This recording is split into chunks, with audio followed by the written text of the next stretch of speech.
Today I'm going to take off the brake shoes on this 2000 CRV. So we're going to try that now. We're going to lift up the car, and here we go. Before we start lifting the car, lift it roughly about halfway before the tires leave the ground, and loosen your lug nuts. If you try to do this after the wheel is all the way up, you'll never get the wheel off. I tell you why, because one, you will definitely have the emergency brake off or parking brake off. You need to have it off, or you will not be able to get the drum off once you take the wheel off. So just let you know, just take your time. Now we had the wheel off. As you can see, I have some anti-seize paste there when I looked at the brakes. Now you're going to notice these two little holes here. These are there for a purpose. Is that if you have trouble getting your drum off, the only way to get it off is using an 8mm bolt, 1x2.5 thread. So it's 8 by 8, 1 and 2.5. So that's what you're going to need to get this drum off if you can't get it off after you have the parking brake released. So this drum has been very good to me, so should have no trouble getting it off. And we'll take a look. So I got the drum off. It wasn't too bad, a sense of brake dust inside. So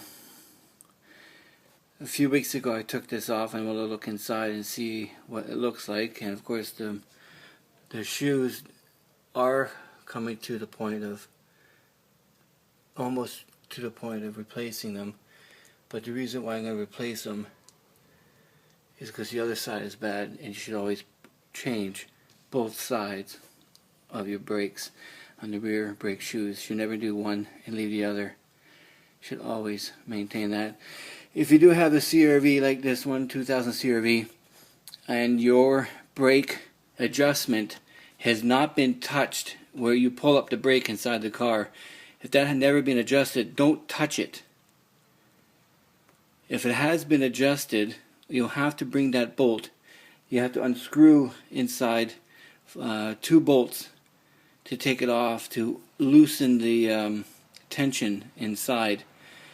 It's a 10mm bolt that you need to turn. It's actually a nut on an actual bolt. You have to turn it to adjust it. If you did not touch that, what needs to be done is to, if you look inside here, you're going to notice a little wheel. There's a wheel in there that you turn, it clicks. And what you want to do, because there's a lot of tension on this spring right now, by looking at it you can tell there's a lot of tension, because normally this spring that you see in front here, this spring there, is so close together you can't even see through it. It's very, very tight. So there's a lot of tension on this, so you need to unadjust it. More or less you would have to start taking off this spring adjustment here, this spring first. At the same time, you should be able to take this off. That'd be next.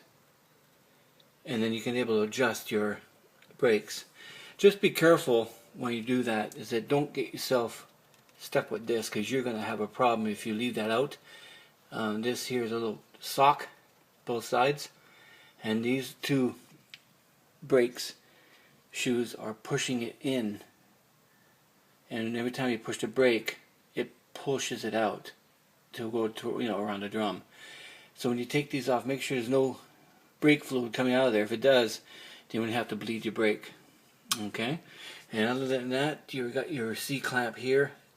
If you do have brand new brakes, my suggestion to you is always a good idea, is just put new parts inside there. The only part you're not going to get with your new brake shoes is the adjustment bolt. This thing inside here, this is connected. You will not get a new one of those. You will get the C-clamps. You will get the clips down here that hold the pads and shoes in place, and that's it. If you're having trouble getting to this guy here to undo it, you can unscrew the bolt here, this nut. I think it's a 32mm, and if you take that off, this entire housing here will come right off. and you're able to get right to the shoes with no problems. So we're going to go start with that. So anyway, hope you enjoy this. This is my first ever brake shoe job, and take your time. We'll start from there. Now the next thing you want to look at is the underside of your drum. So if you lift it up and look underneath it, just look at any indentations you might have on it. Cracks, burn marks. Burn marks is like cracking in your drum, but this drum seems to be okay. I don't suggest you do anything with this drum. Just leave it. Don't do nothing. Just maybe a little bit of brake cleaner and wipe it clean. Other than that, it's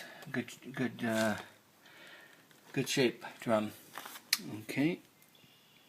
Like I mentioned before about the brakes, underneath your parking brake, there's two cover bolts there that cover the bolts, and it's just all they are Phillips screwdrivers.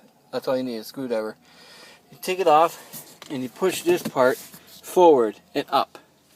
That should take it off. And behind here, you're going to notice two cables. One cable for each side of the rear brakes. And there's a little nut on it. I believe it's a 10 millimeter.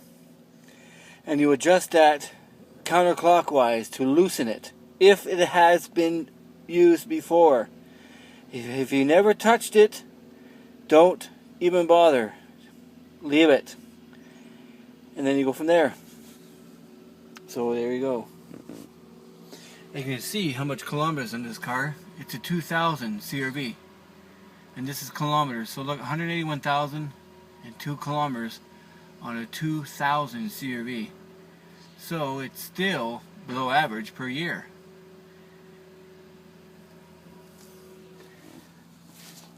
The following items you're going to need to replace your shoes of your CRV. One, just in case, brake fluid. .3 brake fluid. You might need to change, or might have to bleed those calipers in the back of your rear, and also the brake cleaner. I suggest you use that before you take anything off, so you can get a good idea what you need. Here's your new parts as well for your rear drum.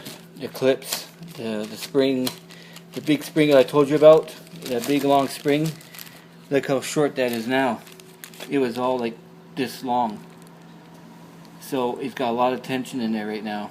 Okay, and your brake shoes.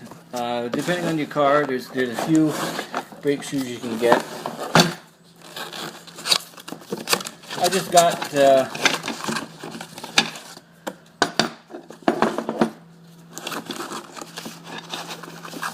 now you're going to tell by looking at this what brake shoe goes where. I'll show you. You're going to notice one side of the shoe has a little clip on it. This clip was going to be where your adjustment spring will go, where it holds on onto the I can't name it right now, but they're all identical. So what you're going to notice is one side of the brakes and the other side of the brakes. It's going to go like this on one side and the other side. That's what it's going to look like. So this is that is the I guess here now, that's the left side back, or left side, I'm trying to think here. This is the passenger side, that is the driver's side. And that's the difference between them. That adjustment bolt goes in between here and here, back and forth. And inside there, if you look in here, there's a little hole. That long, this one here goes into this little hole in the corner and over here.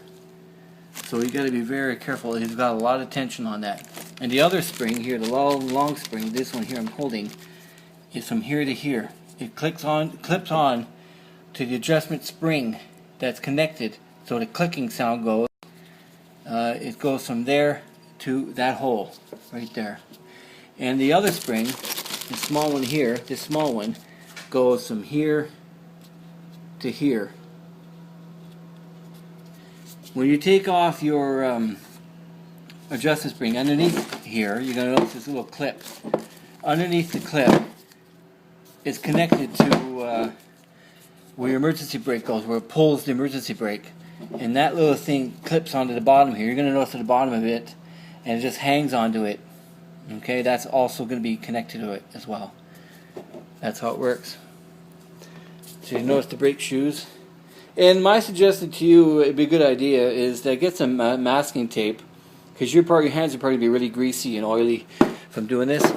I would suggest to put it on here, the masking tape, just to protect the cover. Once you have it all on, just take them off and be all set.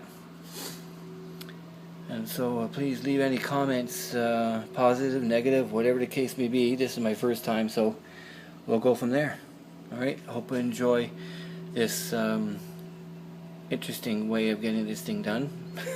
Anyway, let's go with that.